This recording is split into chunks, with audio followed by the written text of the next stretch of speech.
అలా విపరీతంగా ఎంత వర్షం పడుతుంది, గాలి మెరుపులు కూడా ఎక్కడ రోడ్డు కూడా కనబడలేదు. చూడండి,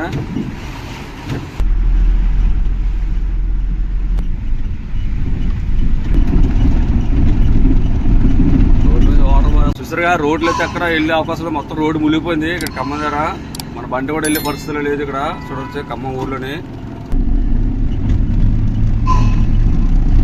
నీరు పడుతుంది.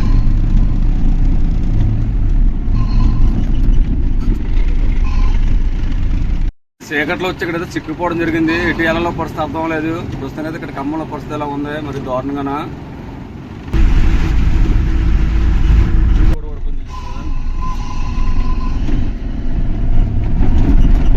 ఇక్కడ నుంచి అయితే మరి రోడ్డు అయితే మరి బీభత్సంగా ఉంది. అలాగే రోడ్ల మీద కొమ్మలు చెట్లు కూడా పడిపోవడం జరిగింది. కాబట్టి రోడ్డు అయితే మనం సహకరించలేదు. మనం అయితే ఇక్కడ ఖమ్మం దాటిన తర్వాత బండి అయితే పక్కనైతే ఆపేసుకోవడం జరిగింది.